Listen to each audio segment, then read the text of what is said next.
Hello, my name is Tommy Butts, Extension Weed Scientist for the University of Arkansas System Division of Agriculture.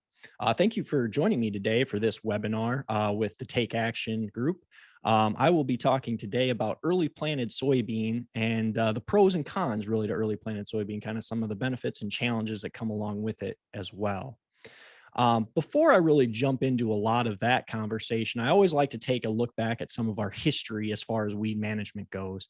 And here on this slide, you can see some of where we've come from, with broadcast air carrier sprayers just kind of drifting across an entire field, horse-drawn carriages with spraying pesticides in the back in that bottom right picture. And, the ultimatum where we just want to completely avoid is the hand weeding crawling across the field on our hands and knees. So I always like to emphasize this because, we've come a long way in our weed management history. And even though we still face a lot of challenges, we've definitely improved some of our situations by quite a bit. However, I do like to mention that not everything has been fixed, right? We still have different challenges and things like that. And to prove that not everything has changed in the past century, I have a quote out of a 1938 textbook. It happens to be Today's Agriculture. And that quote that come out of this textbook was, "The farmer has many problems." So we've done a lot of improvements in weed management over the past century and in agriculture in general, but not everything has changed. We still have many problems that we face today. Those problems have just changed somewhat from what they were in 1938. And so some of those problems happen to really hit on, especially in today's terms, input costs and regulatory demands. And so one of the main things, that we're battling today is increased pesticide input costs. Over the past decade, we've estimated nearly an increase of $6 billion spent on pesticide costs for our field crop production across the country. Our pesticide labels are becoming ever more stringent, and with continued drift concerns and everything else, they're just continuing to become more regulated. So we have a lot of challenges there to make safe and sound applications. And then as well, we have just diminished economic returns for our farmers, between the rising input cost prices and not necessarily always the rising, revenue. We have a lot of battles there as far as profit goes. And so we need to have some profit maximizing practices too, not just yield maximizing, but profit maximizing practices that we need to implement. So there's a lot of concerns out there that we're battling in today's agriculture. Now, we also have herbicide resistance out there in our weed management world, which we're constantly battling. And this is, one of our top challenges that we constantly face. And I have this handy dandy little video or GIF to help represent this. I think that this explains more than I could ever explain the battle that we're fighting out there for herbicide resistance. So this actually comes from an Arkansas football game a couple of years ago. But if you see here, we've got our tight end O'Grady, which I've labeled pigweed, and we're throwing all of these different herbicides at it, like 5 different sites of action there. And that pigweed is able just to roll right through it, run to the end zone, and still, reproduce, produce seed, and fight with our crop all year long to take away yield, take away harvestability, all those kinds of things. So this is the battle that we're facing when it comes to herbicide resistance, especially with some of our most problematic weeds. When we start talking about pigweeds, the different grasses, giant ragweed, things like that, we're throwing all kinds of things at it, and it's not stopping it. It's still going down, reproducing, producing seed, and causing problems for us in the future. So I had to throw in a good Arkansas football reference just to help illustrate my point. Now, where does early planted soybean fit into all of this? There's some benefits and then there's some cons that we're going to talk about today. But some of the benefits and reasons why early planted soybean might really fit into solving some of these, or at least helping with some of these challenges I discussed, happen to be: one, we have a potential for maybe a longer maturity group cultivar that we can plant. And if we can plant a little bit longer maturity group cultivar, we may have some potentially increased yield and then possibly increase in our profit if we can manage it appropriately, right? So there's some possibilities there for changing what cultivar we might be selecting and gaining an advantage there. We also may have the opportunity to gain a competitive advantage over some of our summer annual weeds, especially things like pigweeds, Palmer amaranth, and water hemp. And we'll talk about that a little bit later on why we might be able to gain a competitive advantage there. But there's an option there that maybe we can, help our soybean plant grow a little bit healthier and outcompete some of those weeds. And then one of the last points there is that we may have a higher likelihood for our residual herbicide activation and success. So using those pre-emergence residuals up front are going to be really critical. And we really, if we plan a little bit earlier, we might have a higher likelihood of making sure that they are fully activated and fully working for us and really give us long-term control that we might not when we plant later in the season. So those are a few of the benefits, but we also need to look out for a few things. And so I do want to mention a few of the things that we need to watch out for with our early planted soybean. One of those first things that I wanted to hit on was the weed species that we're going to be battling. And so we really have to scout very closely and really have to be careful with our weed ID when it comes to shifting to something like early planted soybean. So I've got a couple examples up here on the screen right now. On the left is actually horseweed or mare's tail. That is going to be one of the most problematic weeds that we'll face in early planted soybeans because it tends to be one of those winter annuals, biennials, and it's going to be up early, and we're going to be battling it if we don't get it burned down. And it's just going to fight with that early planted soybean during that critical yield making process early in the season. So that becomes one of our most problematic weeds the earlier we shift our planting. On the right, this is one of the weeds that we're battling drastically down here in the south, and that's Italian ryegrass. We have a lot of herbicide resistances built up in that weed biotype. And it also is, again, a winter annual. And so it's already up and growing when we're trying to plant early. If we don't get a good burn down, it's going to be fighting with our soybean crop early and all year. And so, again, we have this shift to some of these more biennial winter annuals that we need to fight and be prepared for when we're selecting herbicides throughout the season. Now, to further help illustrate that point, I have this little graphic that I pulled from a paper by Dr. Rodrigo Worley, where he was able to predict some weed emergence timings for a variety of different weeds. And so you can see here, he actually grouped a variety of weeds into what are considered early emerging weeds, a group that are middle emerging weeds, and then a group that are late emerging weeds.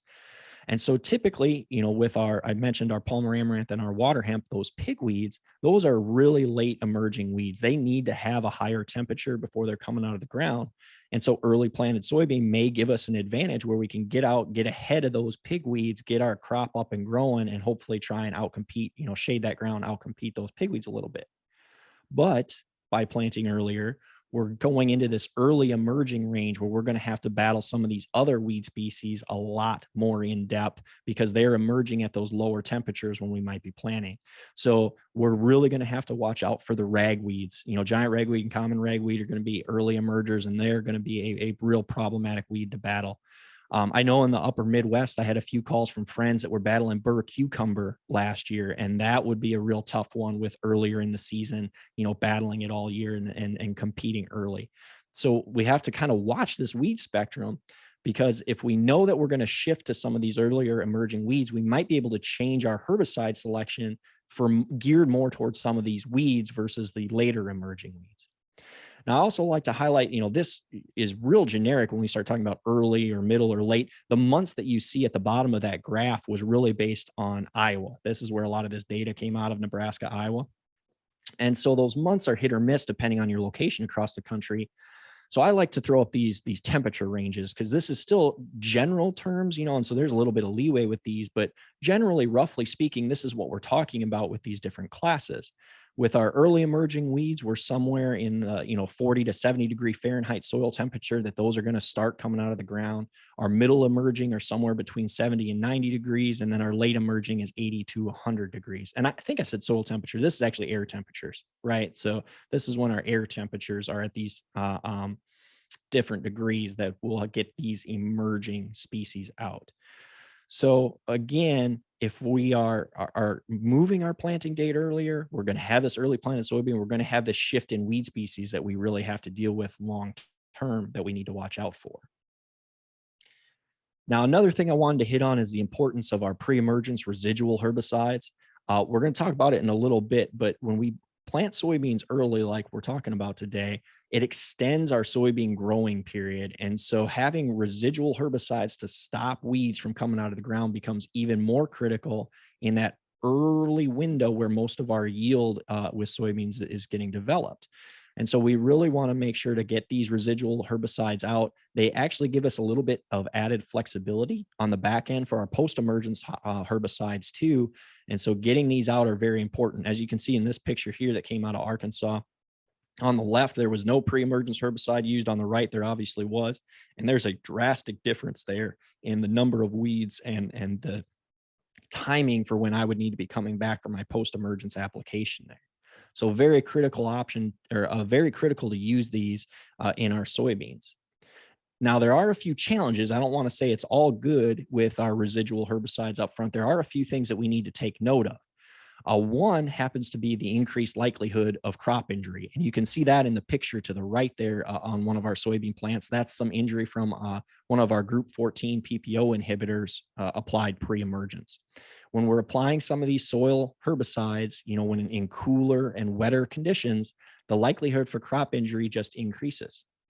Now, I say all of that to say that even in this picture where it looks like it's fairly severe injury, that's really just superficial. It's not going to hurt our yield. It's not going to be prolonged throughout the entire season. So yes, it may look bad for a week or two, but if we just let it go, come back a week later, the soybean will be completely fine. And the weed control that we get out of it will just over and above help us out down the road, even if we do see a little bit of this injury early. So we may have to, with the early planted soybean and some of these residual herbicides, we may just have to expect to see a little bit of this injury, but that's not necessarily a completely bad thing because we know that it's working. We know we're getting a really good weed control then as well. And it's not really going to be long-term loss from that little bit of injury early. So just being aware of that it's still really critical to use these residual herbicides, even if we expect a little bit of injury from it. Now, I will say too, we also tend to expect in some of these cool, wet conditions early, we may get our residual persistence to be a little bit longer than normal. So a lot of the times, we may be saying if we need to overlap residuals every 2 to 3 weeks, especially down here in Arkansas where we're battling pigweed so heavy, our residuals might only give us 3 weeks at the most of residual activity. If we spray some of those earlier in the season, it may actually get extended and we may get 4 or 5 weeks out of it before we necessarily have to overlap the next one. Now, that's all hit or miss. It's very environmentally dependent, but there's that possibility just because of those conditions that those herbicides will last a little bit longer in the soil. Now, we also, like I have already mentioned, because we're getting this change in weed shifts, we really need to select our herbicides based on what weed species we've either had there in the past or what we expect to have because of this weed species shift. And so we really probably might need to change up our herbicide selection a little bit to make sure we're attacking the appropriate weeds. If we're going to plant real early, we may not want to select our herbicides for pigweed control because pigweeds are going to be emerging way later in the season. We might want to gear it towards some of those that I mentioned that were early emerging weeds. So selection of our herbicides, it becomes really critical based on what weed species we expect to have in that field. Like I mentioned, and we'll discuss a little bit later, we have a much bigger extended soybean growing period now. So we have a longer weed control period that we need to manage as well. And so overlapping residuals becomes even more critical. So we have our residuals up front. When we come in with our first post-emergence application, we really want to overlap residuals again, throw out a second layer of those to make sure that we're again stopping any more weeds from getting out of the ground, because it's a lot easier to manage weeds by not letting them get out of the ground than it is to manage them once they're already up and growing. And then finally, I have a point here about activating precipitation and moisture. And this actually may be a good thing for early planted soybean. With any of our soil applied residual herbicides, we need to have some moisture to activate it. And typically we say anywhere between 1/4 and 1/2 inch of rainfall is what we really need to get those fully activated and working to be successful. Well, from some data down here at the University of Arkansas from Ken Smith and Dr. Jason Norsworthy, they took 20-year averages out of Northeast Arkansas from weather data and made some estimates or probabilities of the chance that herbicide would get activated for different days and different months. So here on this graph is April for Northeast Arkansas, and the orange bar is the average. And that's what I'm going to talk about for this presentation today. And so you can see roughly for the month of April, for a 20-year average in Northeast Arkansas, we have about an 85% chance of getting those soil applied residual herbicides activated. Now, if we would start delaying our planting, if we move into May, our percentage now has dropped to about 80% likelihood of getting that herbicide, those residual herbicides activated. And if we move our planting date even later into June, we've dropped another roughly 5%, and we're down to about a 75% chance of getting that herbicide activated on any given day. So as you can see, with earlier planted soybean, we might have a 10, 15% higher likelihood of getting those herbicides appropriately activated and working for us to get the full extent of our weed control. So there isn't a potential advantage there for our combination of early planted soybeans and residual herbicides. Now, one of the other challenges I wanted to hit on, though, with early planted is managing those winter annuals, like we talked about ryegrass, the horseweed or mare's tail. We need to really get those before the soybeans come out of the ground, so an effective burn down becomes really critical. Well, our problem with trying to get an effective burn down that time of year is because of the temperature and relative humidity effect on some of our different herbicides. So herbicides only work on actively growing weeds. So we need to have good growing conditions that those plants are actually growing. And sometimes in those early planting windows, we have real low temperatures still, low relative humidity, and we get reduced activity from some of our burn down herbicides. So you can see on the picture over here on the right. Now, this is from a low level resistant ryegrass population. So this has a low level resistance. That's why you'll see the 1x rate there didn't really control any of these populations, but it still emphasizes my point. On the top where we had, better growing conditions, so no frost, the 2x and the 4x completely killed off that ryegrass population in that picture. If we go to the middle picture or the bottom picture where we either had a frost before the application or a frost after the application of clethodim, you can see that none of those rates controlled that ryegrass. All of those rates were ineffective. And so it highlights the importance of those environmental conditions around that herbicide application. So again, as we move towards an earlier planting date, we really have to be even more mindful of what our environmental conditions are. We want to make sure that we have, a high enough temperature that the weeds are actively growing and our herbicides will be absorbed and translocated through the plant, that they'll be super effective. We need to make sure that we can still get good coverage in that time of year, and that we don't have frost or dew or other things in the morning that we're applying on, and again, taking away from our efficacy from those different herbicides. So just being even more mindful of those environmental conditions is critical when we start talking about that burn down herbicide to start clean when we plant into it. Now, from there, we also need to be very timely with all of our weed control efforts.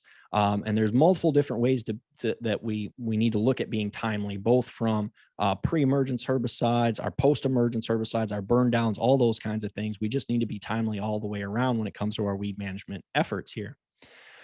And so one of the first things I wanted to highlight was if we shift our planting date of soybeans earlier, we may be running into some situations where our soybean herbicide applications start to overlap with other crops like corn, or down here in Arkansas, we may run into overlapping with rice or some other different crops. So we have to make sure we're managing our time appropriately, that we can still hit all of our crops that we need to, but still be very timely with each application. So, kind of making a plan and having that management ahead of time is going to be critical. Now, there was also some research done to look at fall residual applications, maybe to help us out into the spring, right? If we're going to have some early planted soybean and we know we're going to run into some issues with getting herbicide applications out in that springtime, maybe we can apply some herbicides in the fall, help us out and give us, buy us a little time in the spring. Well, those options are not necessarily a home run. They can be hit or miss. And so you can see on the figure on the right there, with something like common ragweed, a fall application of a couple different products, wasn't bad. Gave us about 65, close to 70% control when we had some premixes. If we used metribuzin by itself, obviously pretty low. But if we're able to get it out early pre-plant, so we do switch it to the spring, you can see the drastic increase, almost up to 90, 85, 90% control there on common ragweed. So the fall may help, but it's not going to be a home run. And then when we look at something like water hemp, so ragweed, like we discussed earlier, that's an early emerging weed, right? We just saw that earlier. That's one of going to be our problematic ones early. With water hemp, that's a later emerging one. You can see a fall application did not help us at all with our water hemp. But if we got it out early pre-plant, a couple weeks ahead of planting or right at planting, our control with all three of those different products was 75% or greater. So it comes into balancing again what weeds we have out there, and the sooner that we can apply herbicides to planting is going to be better. Now, fall applications may help, but they're definitely not going to be a home run. And then my final point with timeliness too, I want to hit on again, these residuals are going to be vastly critical for managing the long season that we're going to have with early planted soybean as far as weed control goes. So we need to be using those. We need to be overlapping residuals and then being timely with our post applications. And just to help emphasize the post application part of this, this is from some data here in Arkansas with Meyer and Norsworthy, where they looked at the different pigweed size and different herbicides and the effect that pigweed size had on the level of control. And you can see here with several different herbicides and both systemic and contact herbicides, glyphosate, dicamba, and glufosinate.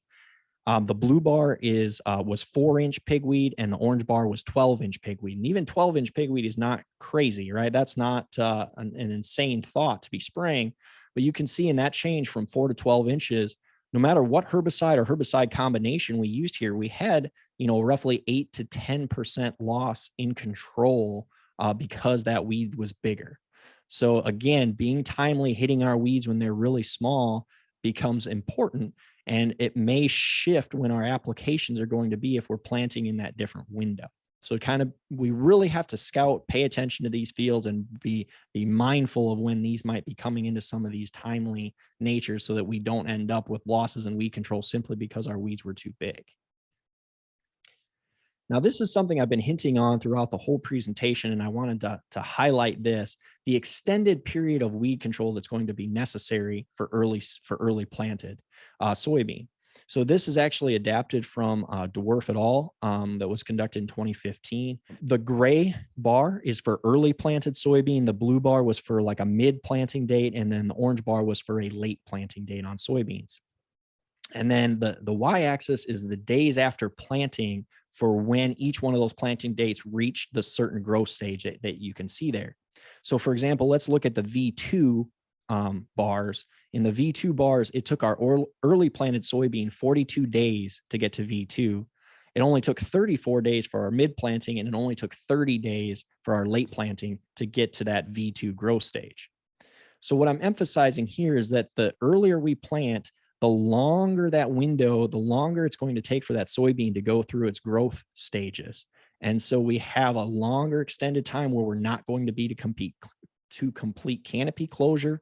We're going to be battling weeds at longer time period than we would with later planted soybean. So we have to be prepared for that. And again, highlighting the importance of overlapping residuals and being prepared to use strategies that might benefit our soybean growth. If we can stimulate soybean growth, get those up and growing, and increase the early season vigor, that will help us out a lot too with some of this early planted soybean. So a few strategies to help us, and these are cultural strategies, so maybe not just herbicides. We may need to implement some changes in cultural methods to help us out with, getting our canopy to develop and our soybean develop a little bit sooner. So this was from some research from me back at the University of Wisconsin. And it was looking at, again, a few different cultural practices plus herbicide strategies on canopy closure or CIPAR, which is photosynthetically active radiation, right? And so if we look at herbicide strategy, we see that a pre plus post program gave us more soybean growth. It got us more light interception than if we relied on a post only program. So by using those residuals, it helps our soybean growth and development get out ahead and gain some more photosynthetic radiation. If we increased seeding rate also helped increase our CIPAR or our canopy closure. Now, seeding rate is hit or miss on whether we want to really recommend that. Really, what I like to say on the seeding rate side of things is we want to make sure that we have a solid, uniform stand. A lot of times due to economic concerns, we want to be lowering our seeding rate a little bit and our soybeans will branch and everything. And that's totally fine. But we want to make sure that we have a nice, even stand out there. We don't have a lot of skips. We don't have a lot of bare spots, those kinds of things. And so if we can get that nice, uniform stand, that'll help us out a lot on the seeding rate side. And finally, with row width, this is one of the big ones. If we can decrease our row width, so going from 30 inches or greater down to about 15 inches or less, so using 15-inch rows or drilled soybeans, we can drastically again increase our canopy closure and increase our photosynthetic active radiation interception. Now, the importance of this also carries through for our weed control. So you can see here in this table, if we narrow up our rows, we decreased our seed production from pigweeds from 17 per meter square to 10 with using maturity group 2 and 3 soybeans, and from 62 to 22 in maturity group 4. So our seed production from pigweeds drastically is reduced if we can reduce our row widths. Again, I talked about seeding rate. There's a potential that if we increase our seeding rate, we might be able to also decrease our weed seed production. But again, that is a little bit hit or miss with economics, and a little bit more challenging as well for some other things. So if we can maintain a uniform stand, that's the real importance there. And then finally, the pre plus post strategy becomes really critical. So 2 is always better than 1. If we can use a pre plus post, if we can get residuals out, it's going to help our soybean development, and it's also going to help our weed control and reduce weed seed production. So those are some helpful hits there that might help us with our season-long control as well. And finally, just to enhance our crop competitiveness, it becomes really important too with some of our different resistant populations out there. So this was from some research out of Nebraska, where we looked at some different resistant water hemp populations versus a susceptible at its competitiveness with soybean. Now, this graph is kind of confusing, but the main thing I want to point out here is that if you look at 5 plants per pot of water hemp, that's what that blue line represents. The blue dotted curve is our susceptible population. The black line is a 2,4-D and atrazine resistant population, and the red line is a glyphosate and PPO resistant population. And basically, you'll see that that blue susceptible line is almost near 60% biomass reduction on our soybeans. So we had about a 60% loss in biomass due to competition. Compared to our other 2 resistant populations, we're down around 40 or 35% reduction. And so there's a drastic difference there, where if we can get our soybeans up and competing, and like I mentioned, getting them to outcompete some of these different populations, giving them a competitive advantage, they may be able to outcompete some of these weeds due to maybe some slight fitness costs in their growth patterns or competitiveness. So again, being aware of that, helping our soybean plants as much as possible to be actively growing, have good early season vigor, all those kinds of things will be critical for early planting dates. Now, to kind of summarize everything up, I'm coming to the end here. I really wanted to highlight one of our weed control extension campaigns that we're implementing down here in Arkansas. And like I mentioned, the Arkansas football reference earlier, I also wanted to mention, I like to implement sports into my presentations as much as possible. And so we started this acronym to help remember our weed control recommendations. And so if you can remember sports will help you with our weed management recommendations long term. And so the acronym goes, S stands for start clean. So we talked about that today. We want to make sure we eliminate those winter annual weeds. We have no weeds present when we plant into it. So that's really important.